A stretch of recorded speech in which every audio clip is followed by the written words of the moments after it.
Assalamualaikum warahmatullahi wabarakatuh.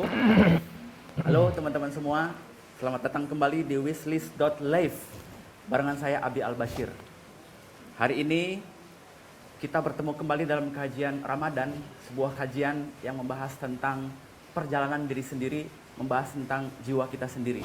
Di pertemuan yang lalu kita sudah membahas tentang discovering our true self atau menemukan kedamaian batin, menemukan inner peace dalam diri kita bersama narasumber kita, yaitu Bang Dame. Hari ini teman-teman hadir dalam sebuah platform namanya wishlist.live, yaitu sebuah platform yang akan menghadirkan konten pilihan teman-teman semua. Jadi kalau ada sesuatu hal yang pengen teman-teman tahu, silahkan teman-teman kasih tahu kita di komen atau di DM Instagram kita.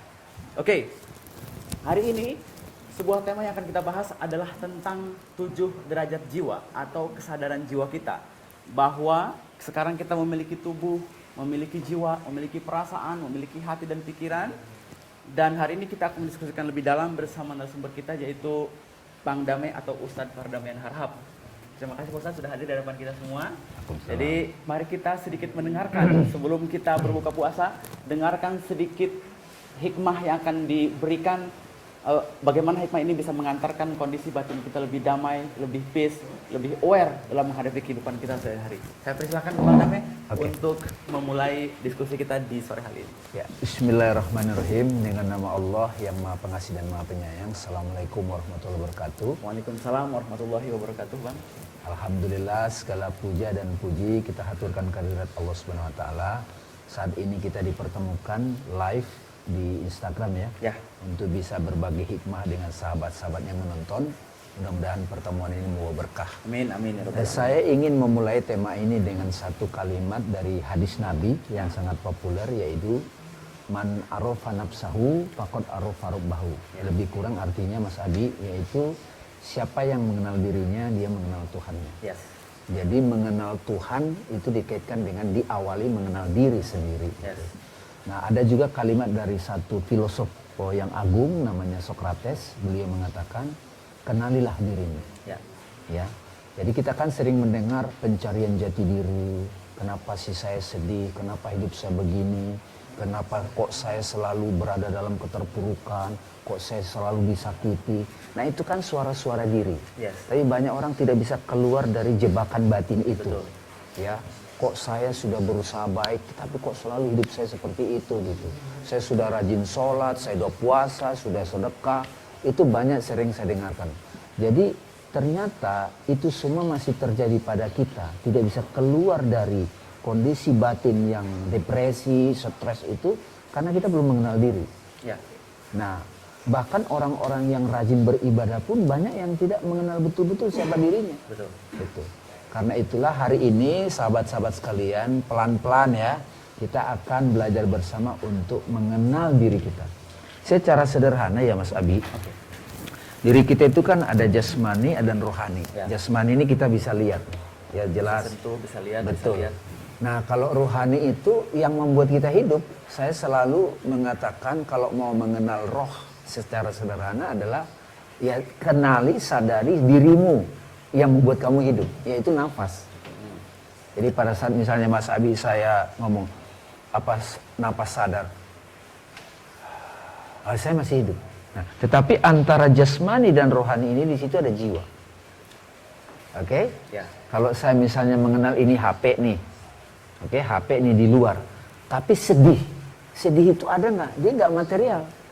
Sedih, cemburu, kesal, marah, itu ada di mana? Di dalam pikiran kita. Ada di batin itu, di jiwa itu. Jangan dibilang nggak ada. Ada orang bunuh diri gara-gara depresi. Dan itu real terjadi. Iya. Banyak gitu. orang yang sakit gara-gara itu kan. Betul banget. Nah, karena itulah tapi kadang-kadang kita merasa damai. Kok saya tenang? Kok tiba-tiba saya merasa gelisah lagi? Gimana saya bisa kembali kepada ketenangan itu?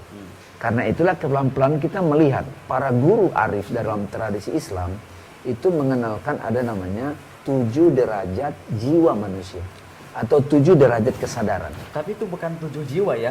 Bukan 7 jiwa. Ada 7 ya. Bukan. Seperti kita lihat dalam misalnya film Tom and Jerry ada 7 jiwa yang dia misalnya meninggal terus hidup lagi, bukan gitu ya? Bukan. Ini sebuah kesadaran ya, Iya. sebuah kondisi. Nah, penjelasan ini nanti akan memberi jawaban kepada kita tentang kalau istilah ada bipolar, punya kepribadian ganda. Kok kadang aku jadi pencemburu, pada sisi lain dia jadi orang jenius.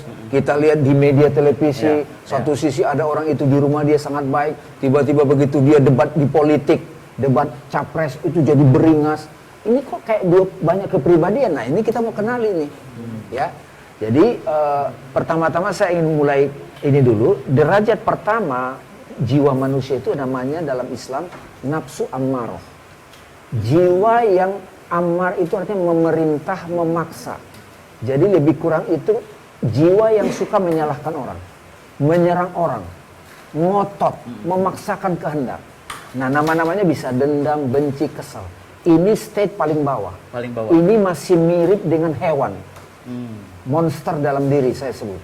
Kalau ibu lagi memarahi anak, ini yang muncul adalah nafsu ammaroh ini.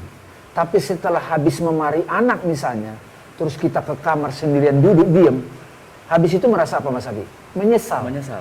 Nah, rasa menyesal ini yang disebut nafsu lawamah.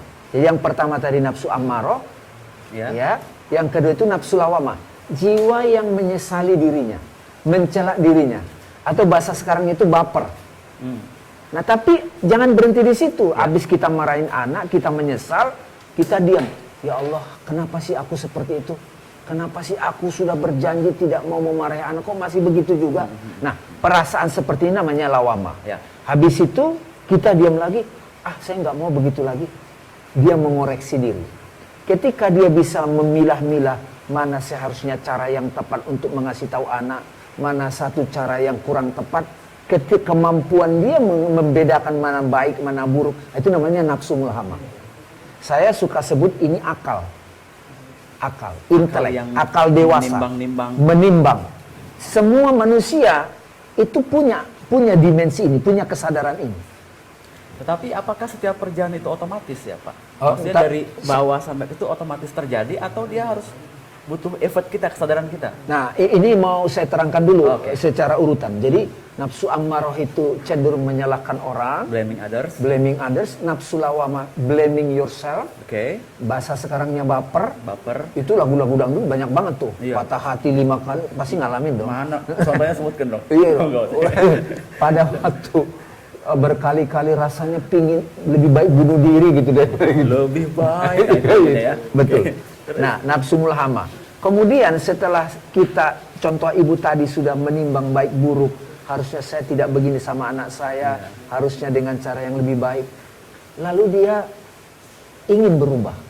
Tapi besok terulang lagi.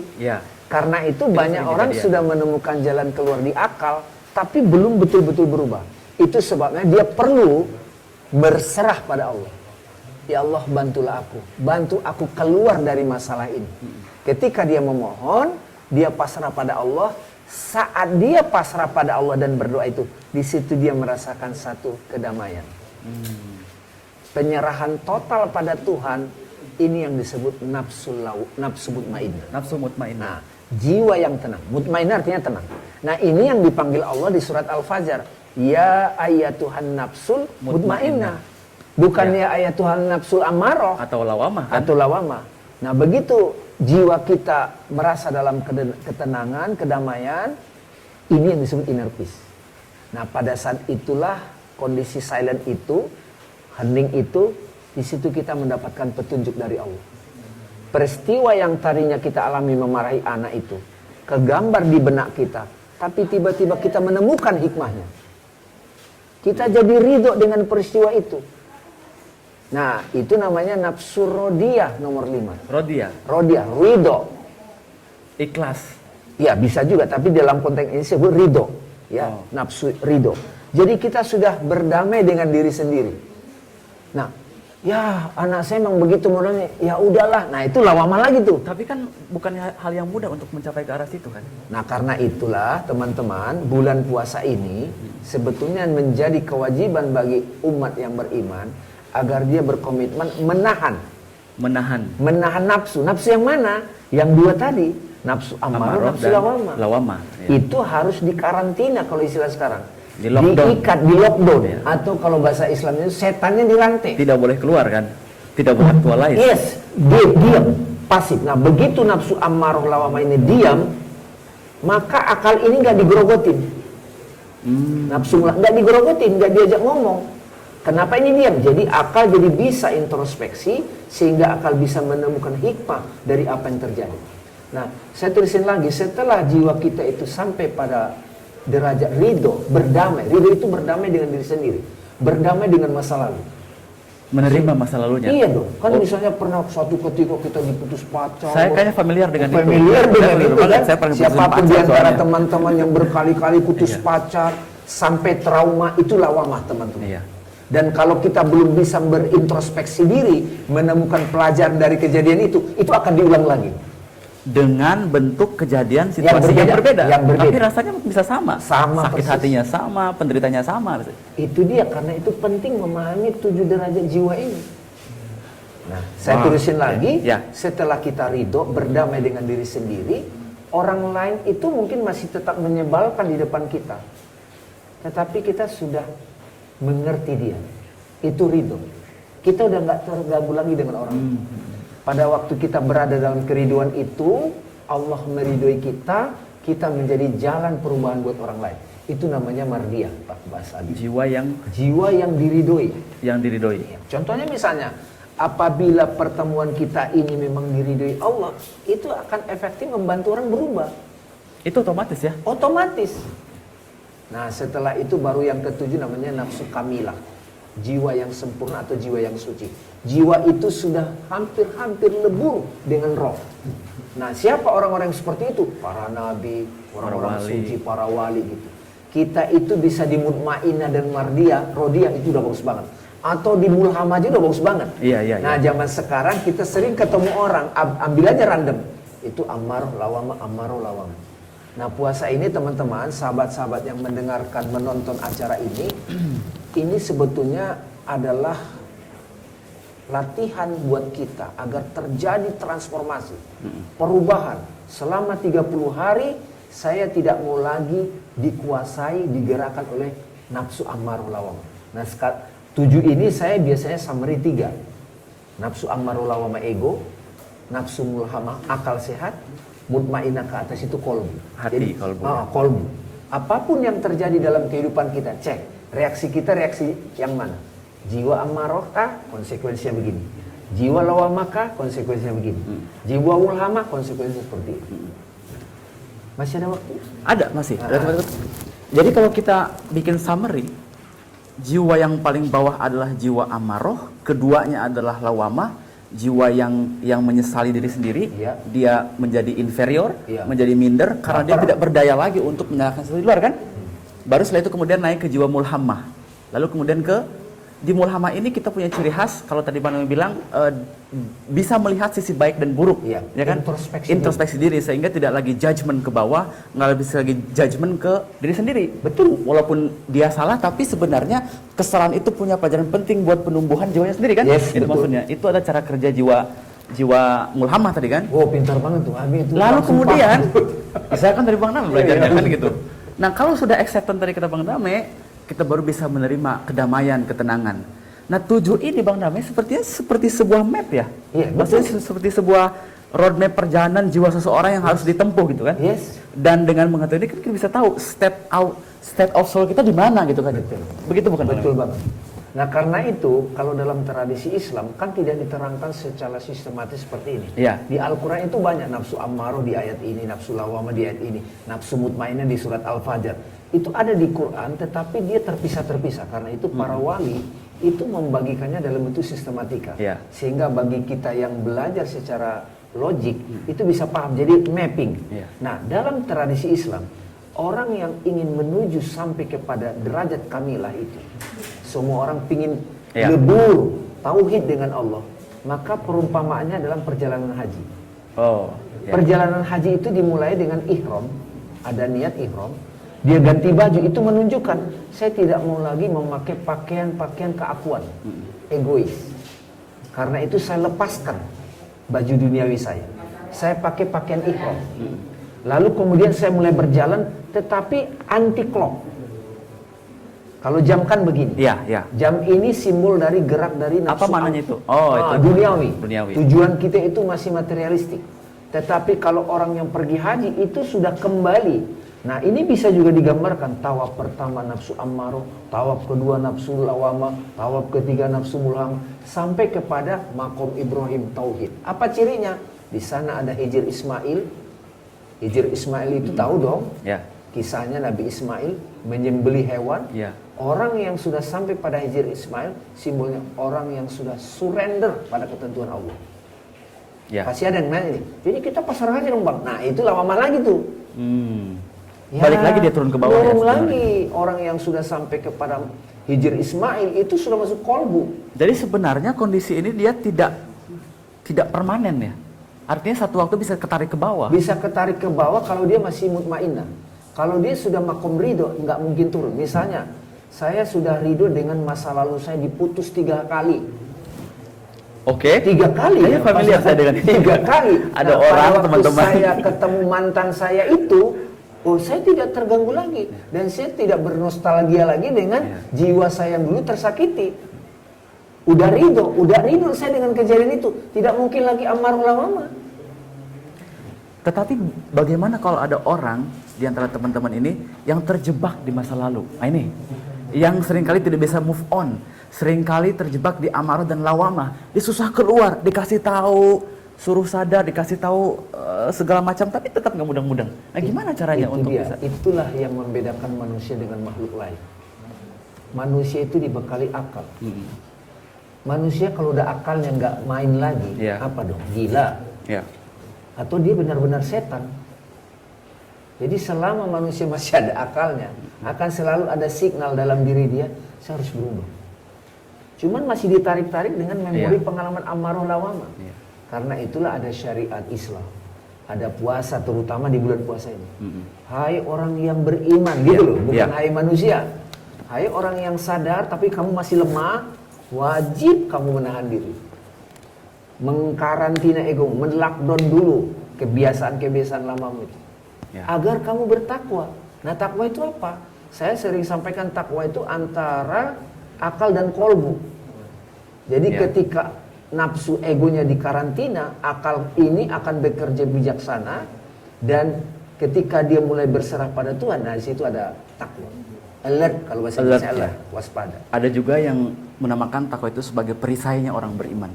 Jadi kalau kita tadi sudah mencapai takwa di mana puasa kita benar, maka kita punya perisai. Kalau ada hal-hal negatif datang, kita bisa nolak. Nah gitu. Nah, teman-teman semua, kalau ada pertanyaan ataupun isu ataupun pengen bertanya sama Ustadz kita di sini, silahkan bisa memberikan komen di bawah ini, DM ke IG wishlist.live. Jangan lupa juga follow Instagram kita di IG wishlist.live, atau juga bisa follow YouTube channel kita wishlist.live. Nah, ini ada beberapa pertanyaan yang datang. Satu, how to deal with trauma, Bang Dame. Karena banyak orang nih sebetulnya kan yang sedang trauma gitu loh. Dan dia tidak bisa keluar dari trauma itu. Dia sudah konsultasi ke psikolog, udah tanya ke ustadz, dikasih tahu, tapi nggak bisa. Nah, bagaimana kita deal dengan trauma di masa lalu agar kita bisa move on, meninggalkan trauma kita untuk menuju hidup yang lebih baik di masa depan? Silahkan, Bang. Terima kasih banyak. Itu sebabnya seperti yang saya katakan tadi, kita butuh waktu untuk merenung, introspeksi diri atau diam. Puasa ini salah satu syariat dalam Islam yang memberi kita kesempatan selama 30 hari untuk memeriksa diri. Dan harus 30 hari ya? Oh, tidak harus. Oke. Tapi dalam konteks syariat Islam ini 30 hari itu biar terbentuk kebiasaan. Habitnya biar terbentuk. Tapi kembali kepada trauma tadi. Trauma itu dari mana datang? Trauma itu datang dari pengalaman masa lalu yang masih menyakiti. Nah, pada waktu trauma itu datang, banyak orang, gua nggak mau pikirin. Dia semacam escaping dari masa lalu. Ya, gua lari, gua nggak mau pikir, gua nggak mau ketemu orang itu, gua nggak mau ketemu, jangan sebut nama itu. Sakit kalau sebut nama itu ya. Nah, itu kan namanya trauma. Nah, sekarang setelah tahu 7 derajat jiwa ini, hai teman-teman, kita masih punya nih derajat kesadaran yang lain. Oke. Nah, pada waktu datang rasa trauma itu, diam sejenak. Ya, ini gunanya self inquiry, penyelidikan diri. Observasi pikiran. Observasi pikiran. Kita duduk sebentar, kita tarik nafas, kita belajar mengamati perasaan sedih itu. Terima dulu, aku sedih, aku disakiti. Begitu kita terima dulu, jangan tolak. Begitu kita terima, baru kita amati. Nah, ketika kita sudah mampu mengamati sedih itu, maka kesadaran yang lebih tinggi aktif itulah mulhamah. Dia bisa berjarak dari perasaan sedih. Bisa menonton perasaan Bisa sedihnya. menonton perasaan sedih. Kemampuan, the ability to observe your emotion. Kemampuan kita mengamati perasaan sedih ini yang disebut takwa. Dalam bahasa Islamnya disebut dengan takwa. Alert, waspodo kalau bahasa Jawa. Jadi itu sebabnya puasa itu menjadi pengantar kita untuk mengamati pikiran, emosi. Kalau belum terlatih mengamati pikiran, tidak bisa dapat hikmah. Dia ketutup. Karena dominasi jiwa amar lawan itu masih kencang banget ya. Nah, ada beberapa orang, kan ada orang ke hipnoterapi, ada di ruqyah, ada ke psikolog, ada curhat. Nah, kalau sudah tahu teman-teman dengan 7 derajat jiwa ini, bisa lakukan sendiri. Karena manusia itu mulia. Nah, itu masuk ke pertanyaan yang kedua, Bang Damai. Bagaimana kita dapat... Selesai belum trauma tadi? Belum. Saya tulis dulu. Nah, begitu kita bisa mengamati trauma ini, ketika kita sudah bisa mengamati, bukan menilai, di situ kita sudah menyadari bahwa trauma ini hanya sekedar tontonan. Seperti kita nonton film horor. Film horor, Itu kan cuma layar yang nampak. Cuma bedanya layarnya di benak. Dalam imajinasi kita. Teman-teman sekalian, kita punya kemampuan itu dari Allah. Berjarak menjadi saksi dari pikiran yang berseliweran di benak kita. Itulah intinya meditasi. Itulah intinya tafakur. Makanya Nabi bersabda, tafakur sejenak lebih baik dari ibadah 100 rakaat. Mengapa gitu? Iya, bayangkan ini 10 tahun dia trauma. Begitu dia sudah mendengar penjelasan ini dan dia bisa mau praktek, atau mungkin dia berhubungan sama beberapa ustadz yang sudah mahir guru, bantu aku melewati ini. Akui aja. Jujur, harus mengakui bahwa dia punya trauma. Begitu dia sudah bisa mengamatinya, nah ini ada yang mengamati tidak terganggu. Nah, inilah kesadaran yang lebih tinggi. Nah, kalau dia masih bisa memilah baik buruk, itu mulhamah. Tapi begitu dia mulai silent, hening, itu mutmain. Dalam keheningan itulah Allah memberi makna, hikmah dari peristiwa traumatis itu. Begitu dapat hikmahnya, itu namanya rodiyah. Masuk ke jiwa yang ke-6 tadi itu? Iya, kelima. Iya, jiwa yang kelima tadi itu ya. Jadi kalau hanya mutmainah, dia masih diam aja, damai sendirian. Tapi kalau rodiyah, begitu datang peristiwa itu, oh ini dong hikmah. Jadi sebenarnya semudah itu ya? Sebenarnya semudah itu. Apalagi kalau orang sudah mahir. Makanya banyak orang yang tanya saya, Bang, saya kok diputus lagi, udah 3 kali diputus lagi. Dia udah saya kasih tahu ilmu ini. Saya bilang, kamu masih senang main sinetron? Atau kamu mau beyond, hijrah, move on? Sinetron itu nafsu amarah lawamah. Coba aja semuanya, lagu-lagu juga begitu. Iya, banyak lagu-lagu yang mencerminkan kondisi jiwa-jiwa yang masih di bawah ya. Iya, dan tidak ada, Mas Abi, tidak ada kaitannya sama umur. Ada orang umur 70 sudah pensiun, dia masih di lawamah. Apa itu? Postpone syndrome. Merasa tidak punya power lagi, merasa nggak bisa merintah-merintah orang lagi, nggak dianggap lagi, gajinya udah berkurang. Itu lawamah. Padahal secara usia dia sudah 70 dan dia bisa jadi profesor, doktor, kaya. Tetapi ada juga orang yang masih muda dia sudah dapat kayak gini juga ya. Ada orang yang masih muda sudah biasa di mutmainnah. Sudah biasa di rodiyah. Oke, jadi teman-teman begitu. Kalau misalnya kita pengen deal dengan trauma, melepaskan masa lalu, rilis, pertama-tama harus acceptance. Jangan tolak. Dan itu pernah saya lakukan juga pada saat saya diputusin 3 kali, saya gagal nikah, terus terang aja saya. Gagal nikah, saya terus terang aja. Makanya benar banget ilmu jiwanya. Saya praktekkan betul-betul untuk menerima semua kenyataan pahit hidup saya. Saya terima semua, saya nggak tolak gitu. Tetapi kemampuan menolak bukan hal yang mudah, teman-teman. Saya perlu 2 tahun untuk menolaknya atau untuk menerima kenyataan tersebut, baru bisa rilis. Dan itu tidak terulang kembali, bahkan saya sekarang bisa menikah gitu loh. Jadi teman-teman, trauma adalah sebuah sifat yang jelek, jangan ditahan. Jangan dipendam, jangan dipelihara. Tidak ada gunanya kan? Oh, saya tambahin. Saya tambahin. Trauma adalah signal dari Tuhan Yes, agar kita itu betul. belajar, Ya, bertumbuh. ya, betul. Ya, Tanda-tanda ya. Jadi kalau bahasanya begitu, aduh tapi kan sakit. Saya bilang, Ya. hadapi trauma itu karena Tuhan sedang mengajari kamu sesuatu yang lebih dalam. Yes. Karena tanpa ada seperti itu, dia ada bertumbuh. Dengan kata lain sebetulnya kalau kita pengen buka dalam konteks yang sekarang, wahyu inspirasi Tuhan datang lewat seluruh fenomena yang datang. Ya, betul Salah sekali. satunya adalah trauma itu. Jadi trauma bisa menjadi sebuah makna bagi hidupmu untuk belajar melampaui trauma tersebut sehingga nanti tidak lagi terjebak di masa lalu. So you have to deal with your trauma dengan cara merilis ya, Betul, melepaskan, sadar, observe your mind, your feeling, jangan sampai mengganggu kehidupan kita yang sekarang. Terima kasih Bang Dame. Sekarang Ya. pertanyaan yang kedua ya. Ada, silakan. Pertanyaan yang kedua datang dari teman-teman juga. Bagaimana kita dapat bersahabat dengan diri sendiri sehingga kita bisa mengetahui di mana posisi kita. Seperti yang tadi bilang tadi kan? Iya. Dengan mendalami ini kita harusnya tahu di mana level jiwa kita saat ini. Nah, bagaimana caranya bersahabat dengan diri sendiri supaya kita bisa tahu Bang Dame? Nah, ini pertanyaan ini sebetulnya itu mengisyaratkan itu masih mengidentikan diri sendiri itu adalah emosi-emosi itu. Ya. Oke. Makanya kan dalam teori-teori sukses kalau orang suka ikut seminar kan be yourself. Be yourself. Gua begini. Itu yang dia maksud adalah ego. Ego yang dua tadi kan? Yang dua tadi, amarul lawama tadi. Nah, bagaimana kita bisa bersahabat dengan diri sendiri? Nah, itu tadi. Pada waktu kita sudah mengenali derajat-derajat kesadaran ini, kita baru bisa bersahabat dengan diri sendiri. Pada waktu kita berniat aku mau belajar dari peristiwa ini. Nah, ternyata ingatan-ingatan yang menyebalkan ini, ingatan-ingatan traumatik ini adalah sebuah kenangan yang pasti kita pelajari. Oke. Acceptance lagi. ya. Nah, gimana caranya? Ya, kita mesti naik ke atas. Di dalam setiap peristiwa ini ada pelajaran dari Tuhan. Naik ke atas itu maksudnya gimana Bang? Naik ke atas itu yang tadi derajat jiwa. Oh, maksudnya secara sadar kita Iya. membawa diri kita untuk tidak terlibat dengan yang dua di bawah atau tiga di bawah tadi. Oke. Ingat ya, puasa itu janji kita untuk mendiamkan nafsu ammarah lawama agar kita bisa amati. Oke.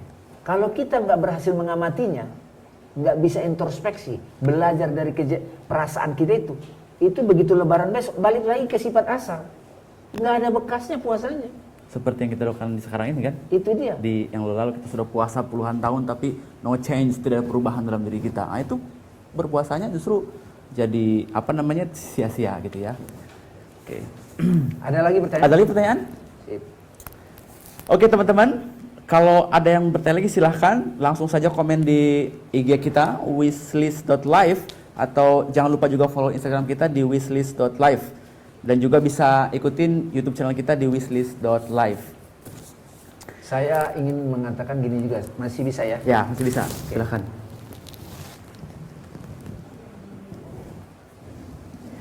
Ada lagi satu Bang, ini pertanyaan dari saya ya. Oke. Boleh nggak Bang? Boleh dong. Ketika orang meninggal, di mana dia membawa kemarahan dan rasa sakit dan kebencian, gitu ya, dalam hidupnya. Lalu dia meninggal. Apakah itu berarti dia selama hidupnya tidak menyadari tentang jiwanya atau dia kalah oleh kehidupan ini? Iya, itulah gunanya kita harus memeriksa hidup. Seperti kata Plato kan, hidup yang tidak diperiksa tidak layak dijalani. Oke. Hidup yang tidak diperiksa tidak layak dijalani. Manusia itu kan ada satu daya dalam dirinya, akal itu untuk memeriksa dirinya. Itu ya. Oke. Nah, dalam Islam itu banyak banget. Afala tatafakkarun, afala ta'qilun. Oke. Gunakan akalmu, gunakan pikiranmu. Bacalah, ambil hikmah.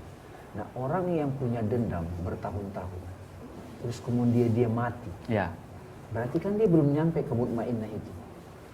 sama sekali belum. Belum nyampe. Nah, itu yang suka kita dengar itu dia membawa beban masa lalunya, sehingga ada, kalau dalam agama Islam itu kan ada siksaan. Ada siksaan. Ada siksaan. Neraka maksudnya. Neraka, api. Di dunia ini aja dia sudah mulai merasakan api itu, api dalam batin. Ini penting banget untuk kita pahami bersama. Dan kalau di Islam itu kan ada istilahnya namanya suluk masalah. Suluk ya. Suluk itu perjalanan. 7 derajat jiwa ini ada ketakutan. Aduh gimana nih? Ya. Ekonomi gimana nih? Ya. Keluarga bagaimana nih? Betul. Tapi kan langsung. Ini semua terjadi atas izin Allah. pasti ada kebijaksanaan ilahi dalam peristiwa itu. Nah, begitu sudah menyadari itu, maka jiwa amarah lawamah itu jadi jinak gitu loh. Malah kita bisa mengambil hikmah dari peristiwa ini. Oke. Ya. So, hikmah daripada kita mengetahui kesadaran ini, situasi apapun tetap bisa tenang ya, tetap bisa acceptance, tidak panik ya. Betul. Kemudian juga, tapi juga kita tidak gegabah juga gitu kan. Betul. Tetap tenang. Ada lagi satu pertanyaan nih Bang Damai dari teman-teman kita yang sudah komen ya di DM kita. Bagaimana menghadapi orang yang sombong? Karena kan ada orang yang sombong kan ya. Banyak teman-teman kita yang ya kita bisa tahu sehari-hari bagaimana menghadapi orang yang sombong, suka menghina orang lain. Biasanya sih bisa sabar, tapi lama-lama kan kalau makin menghina, padahal sudah nasihatin. Artinya kan dia bilang sabar tapi lama-lama ngeselin. Kesabaran kita ada batasnya gitu kan. Nah, gimana caranya kita menghadapi orang-orang seperti ini? Nah, kalau saya ketemu orang itu, dia nanya, Bang, bagaimana saya menghadapi orang sombong? Yes. Emang kamu merasa apa ketika melihat orang sombong? Saya terganggu. Nah, saya yang mana tuh yang terganggu? Saya balikin ke dia. Yes. Oke. Kira-kira Mas Abi, saya yang mana yang terganggu tuh? Ya jelas, saya yang amaruh dan lawamah. Iya betul. Itu pasti. Kalau saya yang Kalau mulhama, saya. biarin aja dia dengan sombongnya. Tapi kalau itu misalnya pasangan sendiri, Iya. itu keluarga sendiri belagunya di depan kita, ada pelajaran dari Tuhan yang perlu kita temukan dalam cerita hidup itu. Oke. Iya. Jadi itu ada pesan yang ingin disampaikan Iya. pada kita ya. Karena apa? Kenapa kita ketemu dengan orang seperti itu? Itu pasti ada jiwa kita yang juga yang menarik jiwa yang sombong itu. Oh, artinya Berkacalah. iya, betul. Berkacalah. Seperti cermin. Seperti Maka itu kalau misalnya kita sering ketemu orang pelit, kesini orang pelit, kesini pelit, pasti itu juga ada dalam diri kita jiwa yang pelit. Betul. Artinya yang kita temui sebenarnya adalah cerminan dari jiwa Exactly. kita. Benar, Dengan kata lain, kalau kata Bang Rami tadi, kalau kita ketemu orang yang sombong, jangan sampai sebenarnya kita menyalahkan keluar lagi. Iya. Karena kalau kita nyalahin keluar, lu sombong banget Makin sih. makin banyak orang sombong datang Makin dalam banyak, hidup kita. makin orang sombong gitu. Karena life attract life. Kan? Iya. Orang sombong menarik orang yang sombong. Karena itu, bagaimana menghadapinya? Tadi koreksi diri terlebih dahulu. Ya, itu pelajaran buat kita. Jangan-jangan kita yang sombong. Gitu, jangan fokus ke luar gitu. Oke, ada lagi? Teman-teman yang masih mau bertanya silahkan. Terkait dengan tema kita hari ini tentang perjalanan 7 derajat jiwa atau 7 kesadaran jiwa yang kita punya. Silakan Bang Rani kalau ada yang mau ditambahkan untuk memperkaya pemahaman kita tentang 7 saya derajat ingin jiwa. kasih contoh biar teman-teman itu paham. Iya. Ini suka saya contohin, tapi ini sebenarnya cerita yang saya ciptakan. Oke. Tapi memudahkan untuk memahami 7 derajat jiwa. Iya. Jadi suami istri mau kondangan. Oke. Ceritanya, suaminya ini kan pejabat, terus diundang di hotel mulia. Hotel yang sangat lumayan Saya betul ya. Sangat prestisius. Dan Sangat suaminya prestisius. itu bilang, Ma, janganlah kemarin kan kita kondangan, ibu saya pakai baju, ibu nggak matching sama aku. Oke. Jadi nanti Sabtu depan matching lah sama aku. Oke. Siapa? Oke, benar lo ya. Tiba-tiba istrinya itu dandan dari jam 3 sore, kemudian nggak nanya-nanya baju suaminya seperti apa, tiba-tiba suaminya nanya, "Mah, udah siap belum?" "Sudah." "Mana?" Tiba-tiba suaminya itu pakaiannya kuning, batik kuning katakan, tuh istrinya enggak, beda warna gitu, Beda warna. nggak matching. Masalah itu. Masalah Dalam kan, hubungan suaminya masalah marah. Kan kok bajunya itu sih, nggak ada baju yang lain, ganti. Marah kan suaminya? Iya, itu marah. Apa reaksi si istri? Marah juga. Pak, tahu nggak sih 4 jam, 3 jam saya dandan ini. Papa yang ganti. Ini Amaro ketemu Amaro. Amaro ketemu Amaro. Kalau lawama bagaimana? Ma, udah selesai belum? Udah. Kok bajunya itu ganti. Istrinya nggak berani ngelawan dong. Ya. Ya, baju cuma satu nggak dibeliin sih. Nah, menggerutu. Nah, itu lawama. Menggerutu ya. Kejadiannya sama. Tapi responnya beda. Responnya beda. Oke. Nah, kalau mulama gimana? Ma, udah selesai belum? Udah. Kok bajunya itu nggak matching sama papa? Ayo, lihat dulu di cermin. Dia tidak marah, Amaro. Dia tidak baper, dia ke cermin. Oh iya ya, emang beda. Itu mulhama. Itu mulhama. Dia Ya? mau dikasih tahu. Nggak baper. Kalau di Instagram kita di komen orang baper, itu lama tuh. Dan Tapi banyak kalau itu kita udah paham, ya netizen emang begitu. Ya itu udah mulhamad tuh. Kayak nggak tahu aja lu. Ah gitu, itu mulhamad tuh. Nah, terus katakanlah tidak matching bajunya. Dua-duanya nggak matching. Iya, nggak matching. Solusinya apa? Karena dia si istri ini merespon dengan mutmainah apa? Pak, beda kan nggak apa-apa. Yang penting kan cinta di antara kita. Nggak masalah lagi. Oke, tos, ridho. Jadi bayangin dalam peristiwa apapun, setiap jiwa yang ada di situ reaksinya berbeda. Misalnya lebaran, mau lebaran nih, nggak dapat THR. Nah reaksinya mana nih? Kalau Amaro, reaksi Amaro tuh gimana kira-kira? Amaro, ya payah perusahaan apa sih ini? Nyalahin. Nggak jelas. Iya. Malah dia demo, dia kumpulkan orang-orang, mari kita demo. Perusahaan kan untung. Nah itu Amaro tuh. Itu Amaro ya. Kalau lawam apa? Ya emang nasib. Namanya juga karyawan rendah, gak ada tabungan lagi. Baper. Nah, baper. Nah, itu lamapan. Kalau mulhamah, oh memang perusahaan ini kondisinya begini, saya bisa ngerti. Tetapi itu dia gunakan. Kalau mutmainah apa? Ya Allah, engkau tahu situasi ini. Pasti ada hikmah di balik ini. Keren kan? Iya. Dalam Dia situasi apapun. Ada satu contoh teman-teman. Saya kan sering ngajar begini, selalu saya ulang-ulang nih. Terus ada satu ibu telepon saya, nggak usah sebut namanya. Iya, rahasia ya. Selebriti. Iya, rahasia. Bang, ini pembantu saya nih, ganti lagi gitu. Padahal dia pernah mengatakan, Bang Dame ngajarnya itu melulu. Begitu dia telepon saya, pembantu saya nih mesti ganti lagi nih. Gimana nih solusinya Bang? Saya bilang, Mbak, pakai dong 7 derajat jiwa itu. Berarti sudah pernah belajar ya? Sudah belajar. Ini nggak bisa teori. Harus Ya, praktek. yang hadir di sini ya, ini nggak bisa teori. Nggak bisa teori. Betul. Nggak bisa teori, nggak bisa sok cool. Oke. Dan sebuah peristiwa ternyata teman-teman bisa direspon dengan cara yang berbeda tergantung kondisi jiwa seseorang. Dan reaksi dari setiap orang itu menunjukkan level kedewasaan jiwanya sendiri. Yes. Gitu loh. Jadi sebenarnya kita bisa dengan mudah menilai seseorang. Kalau orang itu reaksi terhadap suatu masalah marah, kita bisa tahu. Yes. Berarti dalam kondisi state of soul-nya jiwa amaro. Nah, kita meresponnya jangan dengan jiwa amaro kan? Yes. Kalau dengan amaro lagi pasti nanti akan menghadirkan satu masalah yang lebih besar lagi. Yes. Gitu. Jadi ini bisa digunakan sebagai tools ya. Yes. Tools untuk menilai diri sendiri, menilai pasangan kita, menilai anak kita, menilai orang tua kita juga bisa tuh. Menilai dalam pengertian bukan untuk meremehkan, Bukan untuk judgment, tapi ya? untuk menempatkan dia pada tempatnya Yes, dan ya. membantu dia bertumbuh bareng. Yes, betul. Bukan untuk judgement Yes. orang lain, tapi untuk ngajak tumbuh bareng. Dan juga sebagai pengingat buat diri kita. Oke, sekarang ada lagi ternyata pertanyaan dari Baby Tan Code. Apa dibacanya ya? Oh, yang tadi tentang sabar, sombong, pertanyaan dari Retno Malia. Terima kasih sudah bertanya, memperkaya pengetahuan dan pemahaman kita tentang kesabaran, tentang kesombongan juga, bagaimana cara menghindarinya. Nah, sekarang ada lagi pertanyaan tentang bicara surga dan neraka. Itu bukan nanti setelah hari kiamat. Mau tanya Ustadz, setelah manusia mati, masuknya ke alam yang mana? Nah, setelah kita mati, karena setiap orang ini akan menuju pada kematian. Saya ingat saya ingat Pak, sebuah cerita. Ada seorang raja, dia punya 4 orang istri. Satu hari rajanya menderita sakit, punya 4 orang istri. Saat sakitnya dia mengalami ketakutan tentang kematian, karena dia nggak tahu sesudah mati itu kita mau kemana, dia mau kemana. Akhirnya dia memanggil istri yang keempat. Istri keempat ini adalah istri yang dia berikan pakaian, dia berikan emas, dia berikan perhiasan. Begitu dipanggil, maukah engkau menemani aku ke alam kematian? Istrinya yang keempat menjawab, I am sorry, aku tidak bisa. Setelah itu dia pergi. Lalu si raja memanggil istri yang kedua. Ketiga dong. Istri yang ketiga, betul. Iya. Keempat dulu ya, Urutan keempat dong. yang kedua urutan. Memanggil istri yang ketiga.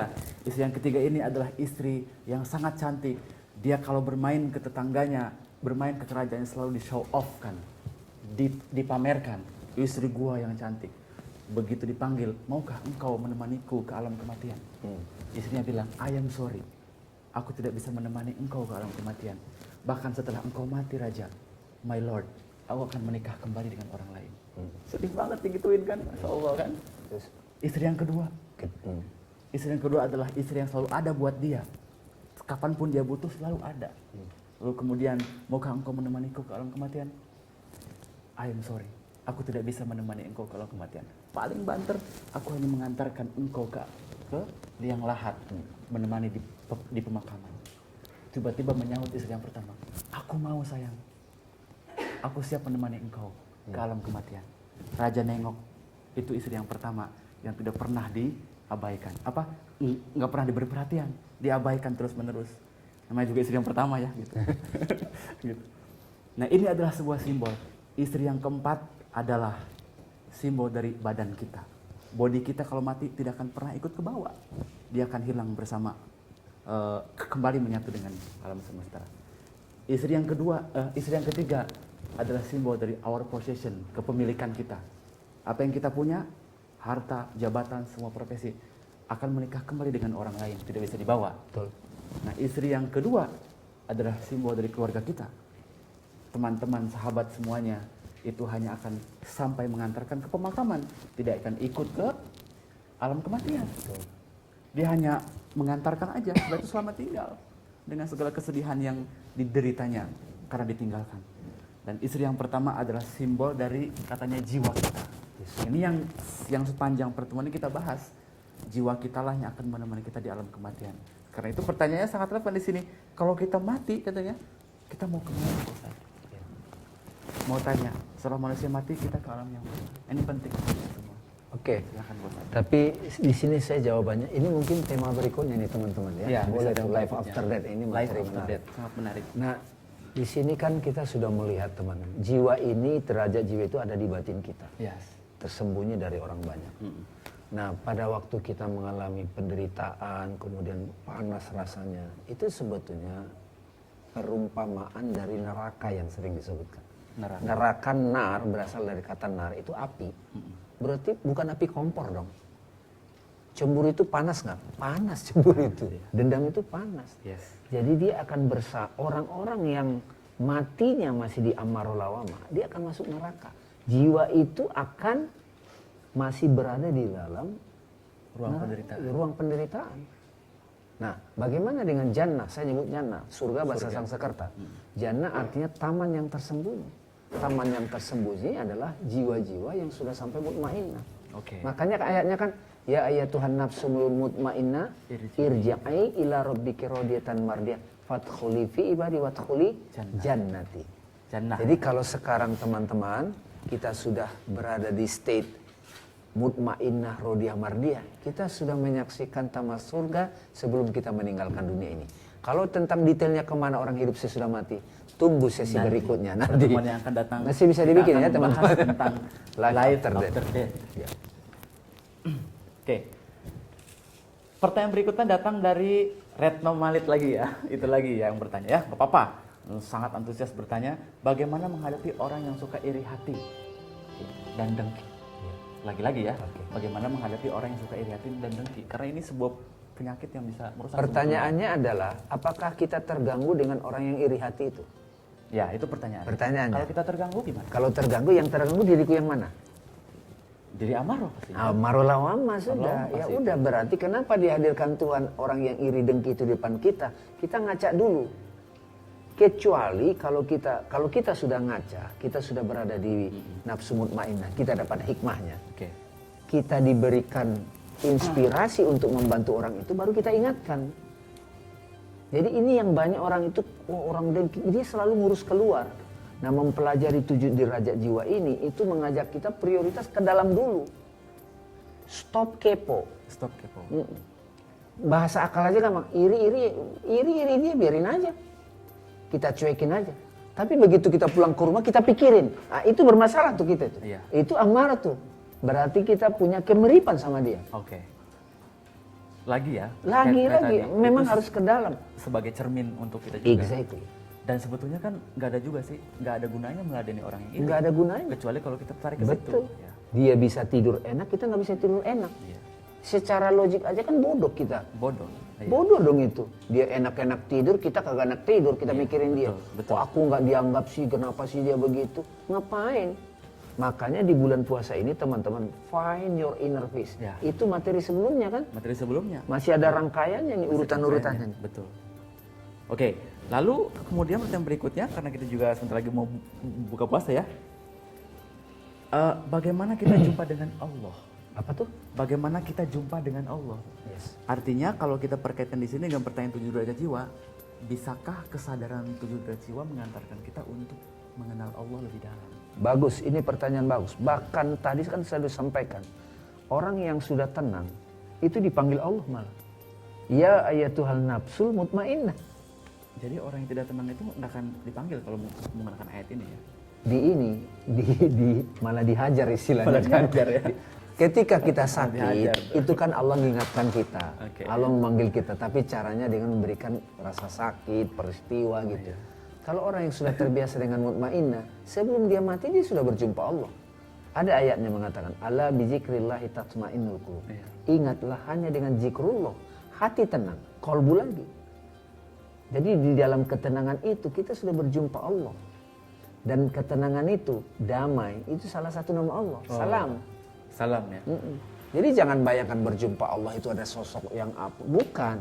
Kan dia meliputi segala sesuatu. Iya. Nah mudah-mudahan di pertemuan berikutnya ini coba kita elaborasi pelan-pelan. Sesuai dengan bahasa yang bisa dipahami oleh orang banyak. Betul. Ya. Jadi karena ini kan live. Jumpa dengan Allah itu tidak dimaknai dengan kita ketemu sosok namanya. Iya. Tapi bisa ketemu dengan suasana hati yang damai. Iya, kolbu. Kolbu. Seperti nanti kita saat berbuka puasa.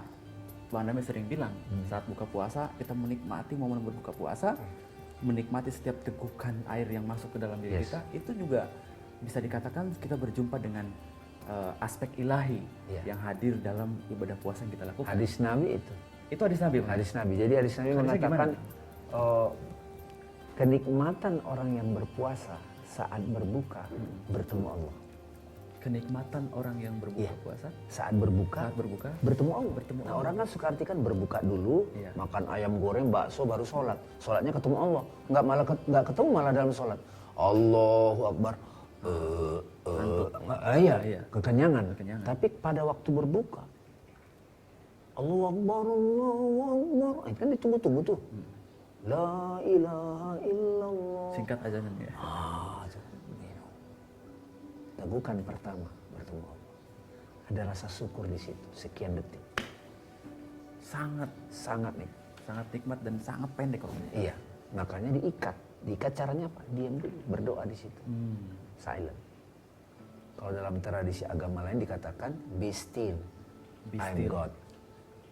Dalam keheningan, teman-teman, kita bertemu Allah. Iya.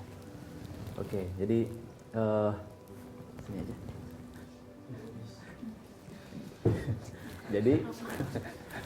jadi bertemu Tuhan tidak harus dengan cara kita menemukan sosok ilahi, malah nanti kita akan takut kan kalau ketemu sosok yang begitu. Jadi coba untuk nikmati aspek ilahi yang hadir dalam setiap momen yang kita miliki. Ada lagi pertanyaan?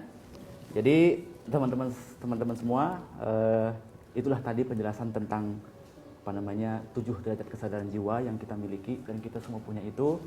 Dan untuk mengikuti konten-konten selanjutnya, jangan lupa teman-teman untuk ikuti atau follow IG kita wishlist.live atau YouTube kita wishlist.live. Di situ teman-teman akan menemukan wisdom-wisdom, materi-materi yang mudah-mudahan membantu hidup teman-teman jadi lebih baik, membantu kita untuk bisa merespon setiap keadaan dalam hidup kita. Karena apa? Karena bekal yang paling penting adalah bagaimana kita punya kemampuan merespon setiap fenomena, peristiwa, kejadian yang datang ke dalam hidup kita. Dan harus diingat bahwa setiap kejadian itu tidak bisa lepas dari keadaan jiwa kita sendiri. Karena setiap kejadian akan dihadirkan sesuai dengan kualitas perjalanan batin kita sendiri. Oke, kalau tidak pertanyaan, saya rasa cukup untuk pertemuan kita di sore hari ini. Semoga punya manfaat untuk teman-teman semua. Dan kita akan berjumpa di pertemuan yang akan datang. Terima kasih Bang Dame sudah hadir. Sama-sama. Terima kasih banyak semuanya. Assalamualaikum warahmatullahi wabarakatuh. Selamat berbuka puasa. Assalamualaikum warahmatullahi wabarakatuh.